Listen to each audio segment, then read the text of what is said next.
This is Renee and Bob coming to you from the traditional School of Herbal Studies. We are here in sunny St. Petersburg, Florida. We're kind of at the back of our house. We're in a neighborhood, but I'd like to talk to you about bioregional plants, and we really want you to know your community and what's going on. And this is Cody. And we're here with our community and talking about plants and bioregional medicines that are around that can support our nervous systems. And so one of the ones that we're talking about is this beautiful thing here called Sida, and I'm going to show you more roots as we go forward.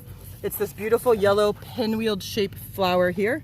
The name of it is Sida. I'm going to say it again because it's confusing and everybody doesn't know it, and it's just a weed. It's S-I-D-A. We have in our area rhombifolia, cordifolia, acuta, several more.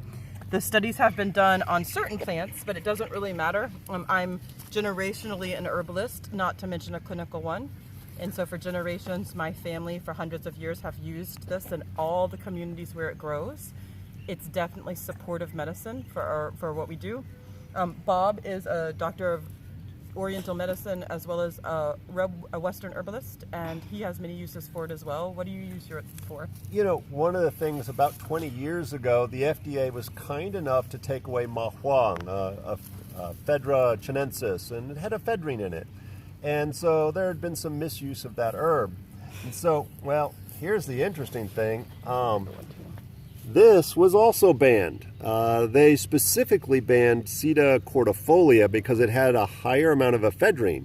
So we can use this in a very similar way that we could use Ma Huang in Chinese herbal medicine as a bronchial dilator, because that ephedrine really does a good job of opening up those airways. But it's kind of got some unique properties to it, different from Ma Huang. This is in the Malvaceae family. Mallow family is way easier to say. And most people are familiar with it from things like okra. And so it's very mucilaginous. So this is a very common herb to use in Ayurvedic medicine. Its Sanskrit name is Bala. B-A-L-A, and so we can find a lot of research and traditional uses by researching it through India.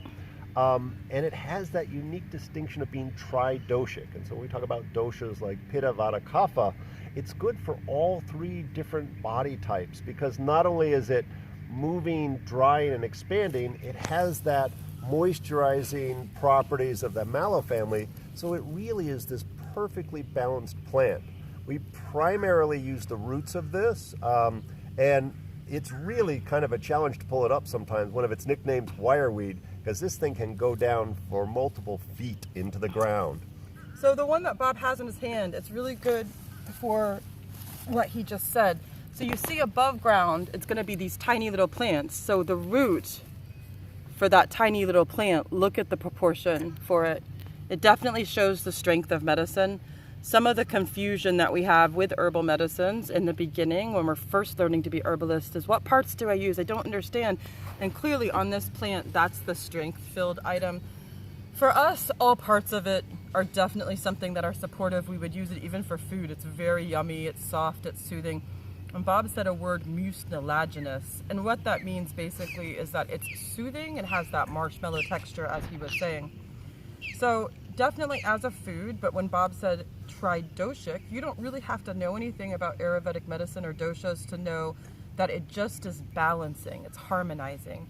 So that if you weren't sure about a certain asthma, cough, allergy type of formula, it would be appropriate to put this in there to kind of bring it into harmony and balance it for all types.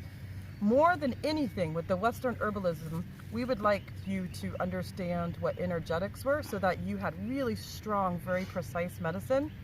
And knowing that this is balancing is a huge plus in our life, for sure. This is what I need it for. I have grown up with this, again, as a food and used it very much so to help relieve asthma conditions in both myself, my children, and my clinical practice. While she tries to eat some of that root. I was eating another plant earlier that's probably doing that correctly. So Bob's right. I'm sorry. Yeah. No, that's okay. And so just knowing that this is present and blooming and happy during the time that we have our greatest seasonal allergies and drips and causing that little bit of a cough that you're hearing in me, and you also see how it immediately stopped. As soon as I started eating the leaves, I'm completely fine. So just thinking about this as a supportive plant. The other thing is as far as food goes, the more biodiversity we can get as food, the stronger our medicine in our food is, the more we are prepared to ward off stresses, especially during times like these when we're dealing with this outside invasion of I guess, a virus that would cause us to be stressed out. And so it's just really a good thing for you to get to know that is in your environment. And this herb, most of the ephedrine, most of that bronchial dilator, opening up the lungs, is in the roots. The leaves and the flowers have some trace amounts, but are more about moistening the lungs. And so for that dry cough, those are going to be more helpful. But all plant parts can be used. This is also something we can use the roots fresh. We can literally pull some out and go ahead and make a strong tea or even a decoction out of it. Or we can make it, again, a tincture, which is an alcohol preservation of it, that we get those properties out. So if you had something like chronic asthma, needed an inhaler, this is something that we could have in our medicine cabinet to use anytime we wanted. As you guys can see, my coughing's completely stopped. I'm just eating the leaves. It tastes really great. Bob's right. He said something that was important about the root. In a couple of videos, like stay tuned, we're going to talk about macerating and cutting up a root versus leaf versus flower versus seed, so you have a clear idea as to how to properly store these things without getting some mold that would cause some issues, especially here in Florida where we're so wet. And so thank you so much for listening to this, and if you have any other questions, go to our YouTube and fire off some comments, and we're happy to try to answer. It's Tradition School of Herbal Studies. Hit subscribe, and anytime we post a new one, it will come right back up. So I hope we see you in class. Right now we've been doing a lot of our classes online on Zoom, so you can join us for some more detailed classes. This is Bob and Renee from the Tradition School of Herbal Studies in St. Pete, Florida. And Cody, we can't forget him. See you in the next video. Bye.